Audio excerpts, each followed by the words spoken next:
Hello friends.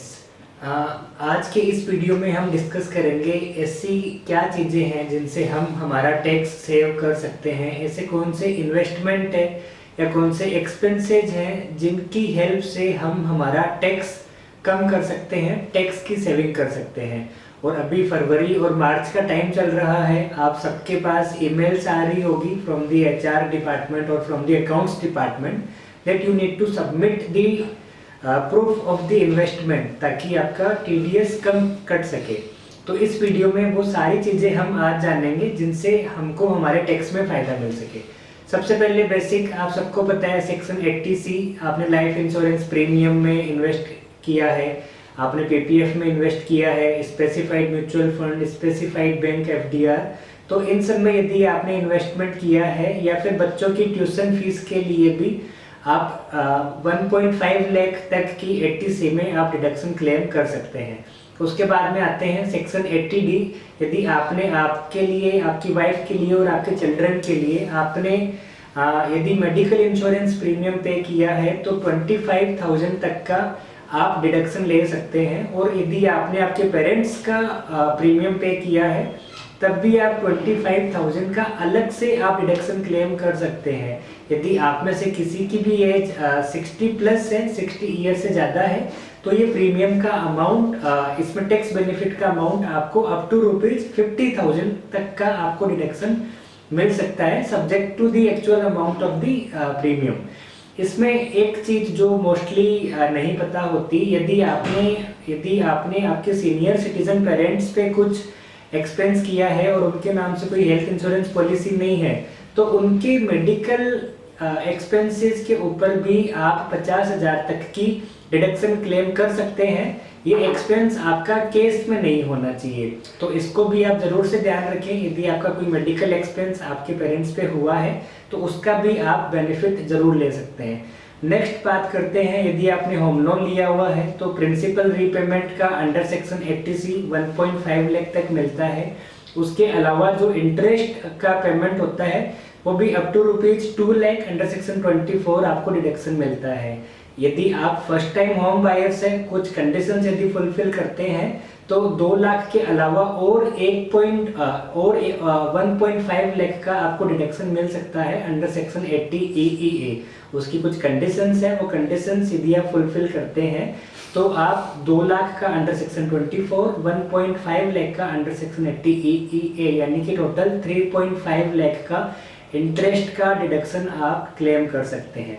साथ ही यदि आपने कोई एजुकेशन लोन लिया हुआ है तो इसके भी जो आप पेमेंट करते हैं इस पे भी टैक्स बेनिफिट अवेलेबल रहता है।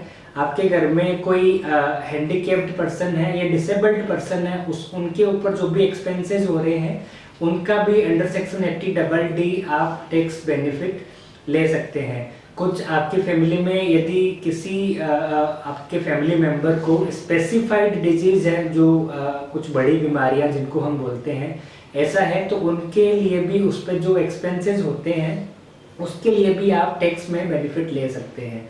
अब बात करते हैं एनपीएस की, नेशनल पेंशन स्कीम।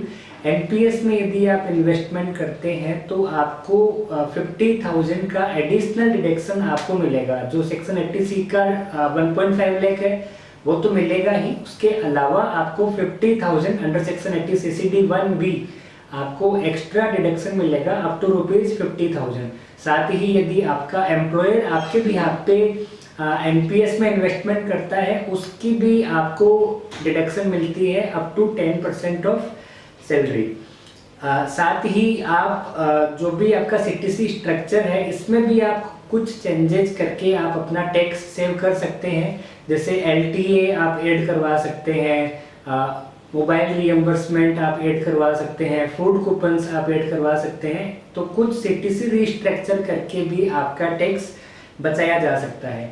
एक चीज, आप जो भी आपकी कंपनी में ये इन सब चीज़ों के प्रूफ देना नहीं बोल रहे, आप इन सब चीज़ों के प्रूफ आपके एचआर डिपार्टमेंट या अकाउंट्स डिपार्टमेंट को देंगे तो उससे आपका टीडीएस कम कटेगा और आपको इन हैंड सैलरी ज़्यादा मिलेगी।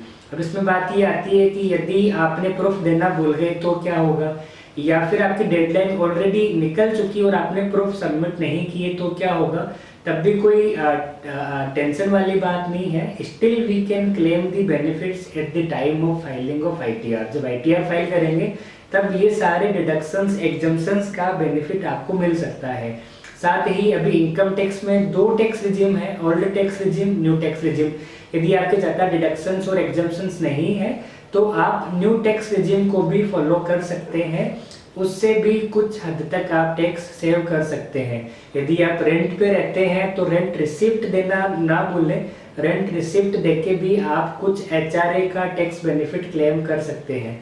इसके अंदर भी एक टैक्स प्लानिंग की जा सकती है। यदि आप अपने पेरेंट्स के साथ में रहते हैं और उनकी ज़्यादा टैक्सेबल इनकम नहीं है तो आप उनको रेंट का पेमेंट दिखा सकते हैं। पेमेंट आपको चेक से करना होगा, रेंट एग्रीमेंट आपको बनाना होगा और रेंट रिसिप्ट आपको सबमिट करनी रहेगी। साथ ही ऐसा यदि आप कर रहे हैं तो आप अपने पेरेंट्स की आईटीआर फाइल करना ना भूलें। तो फ्रेंड्स, ये सारी वो चीज़ें थी जिनको आप फॉलो करके काफ़ी अच्छा टैक्स का अमाउंट आप सेव कर सकते हैं। साथ ही टैक्स टू विन ने एक टैक्स ऑप्टिमाइजर टूल बनाया है। इस टूल की हेल्प से आपको कुछ आपकी इनकम की डिटेल्स फिल करनी होगी। इसके बाद में आपको एक रिपोर्ट मिलेगी। उस रिपोर्ट में ये सारी डिटेल्स जो भी मैंने आपको बताई है कि कहाँ कहाँ क्या इन्वेस्ट करने से कितना टैक्स आप बचा सकते हो और कौन सी और चीज़ें हैं जिनकी हेल्प से आप टैक्स में बेनिफिट ले सकते हैं। तो इस वाले टूल का लिंक नीचे डिस्क्रिप्शन में दिया हुआ है। आप इस टूल को यूज करके भी आप टैक्स बचा सकते हैं। कुछ भी आपकी क्वेरी है तो कमेंट सेक्शन में आप हमें बताएं। Thank you so much.